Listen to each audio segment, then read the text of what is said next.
we go. Hey everyone, and welcome back to this week's podcast. I'm Noah. I'm Blake.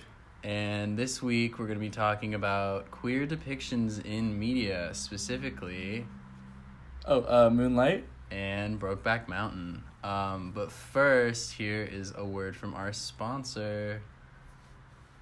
Adobe Creative Cloud. Download Photoshop, you guys. For free. For it's free literally for BU. free. Absolutely free. For anybody not at BU, you really do have to pay. It's not free. It's non-negotiable. You got to pay that money. Okay, so... Perfect. All right, so this week we want to talk about queer depictions in Brokeback Mountain and Moonlight and, like, kind of how they differ. So just to kick things off, I kind of want to start with Brokeback Mountain. I don't know, how do you feel about it? Do you think, the depictions of queerness are positive or negative overall? So, I saw it pretty recently. I saw it like a month ago, and I was literally watching it with another gay guy, and he was older, so when he saw it, I think 11 times in theaters. Oh my god. He's like all over it. Mm-hmm. And that was one of the first experiences he had, like, seeing queerness represented in cinema at all. Mm-hmm. So we're more used to it with, like, Love, Simon and Moonlight getting an Oscar. Mm-hmm. Like, I don't know. And just, like, in TV that gave me, like, a really general. interesting... I can't imagine what it was like seeing that for the first time and, like, having it impact you all that much, because I was more so used to it and I'd seen other gay movies before. Mm-hmm. So, I don't know. But still, while I was going into it, I felt like a lot of the characters were a more realistic depiction than, say, Love, Simon, Okay, for example, which isn't a part of the discussion, but, like, yeah. I feel like they were striving more for that time period, Mm-hmm. and while it is, like, pretty negative at times and, like, harmful, I feel like for whatever time period and the struggles they went through, it would be disingenuous for them to, like, not depict a lot of that struggle. Right, that's very true. And just background for people who may not have seen the movie, it takes place in the 60s, right? 60s? Like late 60s, early 70s. 20th century, mid-20th century. So, like, they're dealing with a lot of homophobia. And, it's like these main two even characters. Before? I don't know what years the AIDS crisis even was, but I think that that was might 80s. have been before, yeah. Yeah, it was before the AIDS crisis. Before even that. And so the main characters are Ennis and Jack, and neither of them grew up with, like, obviously they didn't grow up with gay role models. No. But, like, they didn't really grow up knowing necessarily, like, what we grew up knowing, like, it's, like, they didn't have it wasn't crisis. a part of any education at all, Exactly. let alone representation. Like, we are able to Google gay people existing. they were probably in a spot where they just thought it was wrong, or if they at least heard of it. Mm-hmm. I know Ennis, there's a scene with Ennis where his dad shows him the murder. what was it, the murder of the gay guy, where he's, like, dragged by his balls by people and beaten to death. Yeah, with the tire iron. With the tire iron. Back Yeah, and that's, I think, his only knowledge. Mm-hmm. Well, the only one they mentioned in the movie, at least. Right. Of another gay person. Period. Yeah, that really is the only time. Other than, it's like it's implied that Jack sleeps with other men. Has, but that's has never, like, explicitly. Yeah, but, like, I think that's an interesting thing, having that be, like, your first experience of, like, an actual, I guess, love story. This is what being gay is. Yeah. Is being dragged by your balls and beaten to death. No, that's bad. I was meaning like you were saying, the older gay guy that you watched it with. That's a big moment, if all you've ever seen is, like, and I'm sure he had seen other movies, but that, at least to him, was, like, resonated very much more than anything else he had seen up until that point. Very true. I do, however, think that there are issues with it, you know? Like, no movie's perfect. Yeah. But I think, like, you know, it kind of contributes to this old idea of, like gay love must always end tragically. Like, they can never be together. It's, like, this, like, Romeo and Juliet tragic love story. Mm-hmm. And so I think that's kind of harmful, and I also, you know, like, through research, I've found that, you know, Ang Lee, the director, he was, like, so adamant to avoid calling it a gay movie. And, like, the marketing was, oh, it's this epic love story. It's a romance, you know? Yeah, it's instead not, of, like, it's an not LGBT political film at all. Exactly. So they wanted to get rid of the politics so that they could avoid controversy and, like, make probably a shit just ton appeal of money. to a broader audience. Yeah. Exactly. And it was marketed towards older straight women. Oh, that's weird. Right? Yeah. So weird. I can't imagine them seeing it and being like, well, I don't know. But, like, guys watch lesbian porn and stuff. Maybe some older straight women are like, wow. I mean, maybe. Guys. Maybe.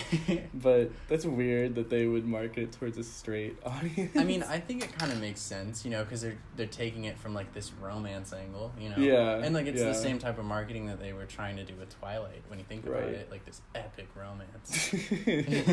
I'm not comparing Brokeback Mountain to Twilight. I think just you did. so we get that straight. Yeah, I don't know. I think that there are definitely issues, but I think that that's really interesting, you know, because it was a touchstone when it came out, and it's still regarded as, like, and that's still an a big film. Pinnacle of just, hey, new era of gay movies. Gays, we out here. Yeah, okay. Shifting a little bit more, like 10 years later. That was in 2005. 10 years later. Right, that was a long time pretty ago. early. I was 5. We were, yeah. I was 5, maybe 4. I don't know, man. But 10 years later, so I was like 15 or 16 at this point, we get Moonlight. Yep. Which is, and did you see that when it came out? I saw it, yeah. I actually, illegally watched it, on, I don't remember what service it was, but I watched it. And I was watching it, I remember I was watching it in journalism, like 7th period journalism in 10th grade, and I was just, like, sobbing. And my teacher was like, bro, are you okay? And I was like, yeah, I'm good. Oh, no. Yeah, but anyway, it's, like, this movie, Moonlight, comes out, and it blows up, but not in the mainstream. Yeah. You know, where, Brokeback blew up in the mainstream, but Moonlight I was aware of Brokeback for a while, but even when, like, I'm able to process, not 5 or 4, when Brokeback comes out, that could have made waves, and I just wouldn't have known. Yeah. But, like, Moonlight, I'm able to know about it, and, like, I didn't, for the most part. I don't remember anyone talking about it in any circles around me, and I wasn't in any gay circles either, because I was closeted throughout high school, but like, as far as I knew, no one was talking about it until Oscar season came around, and then people were like, oh, what is this movie that's nominated? And that was about it. Very true. Yeah. And it was, I knew about it because I'm a film and TV major, so it's like I had just conditioned myself to, like, check, like, IMDb every movie. And, like, I would I listened to, like, these Hollywood Reporter podcasts, so, like, I'm always, like, keeping my eye out, you know. And it was an A24 film, and A24 is, like, one of my favorite production companies. Yep. So obviously I was on it, you know. But it had a 100% Metacritic score. I think it still does. And it's so so it has this incredible critical response, lukewarm public response because they didn't know it existed because it was such a small film. But it's, you know, it's really important, I think, because it's an all-black cast, written and directed by, written by 2 black men, directed by a black man. The DP, I think, was white, but the majority of the crew and the cast were people of color. And it goes on to win the award that Brokeback Mountain couldn't win 10 years earlier, Best Picture. Now, granted, it was kind of overshadowed for a second because of the whole La La Land mix-up. But that made more headlines than I think. It kind of did. It kind of overshadowed Moonlight, which I think is so ironic. But I think that Moonlight is much better at showing, like, the tragic sides to it. Right. But it has such a hopeful ending. Yeah, I mean, it's the same as Brokeback Mountain, where the entire time watching it, I was like, there wasn't a moment where I was like, this is dumb. Like, constantly during Love, Simon, I was like, really? Yeah, no, Love, this is Simon what's going on? Yeah. But Brokeback Mountain and Moonlight both seemed like they were taking a serious, realistic approach to a gay relationship or lack thereof. Right. And the difference being, this one showed a lot more of the struggle that comes from race and poverty and all of that other stuff going on, rather than being primarily like, I don't know, Brokeback Mountain, almost every issue was directly, they're gay, right, and that makes them sad, and their relationships are ruined. It was like, okay, poverty and being incarcerated and all this other stuff, drug addiction causes a lot of the issues in their lives. Right, and they're growing up. And they're still able to have a happy ending at the end of it. Very true. You know, and they're growing up in Liberty City, which is one of like the most drug-filled, crime-ridden areas of Miami. Yep. So they're already systemically pushed to the bottom.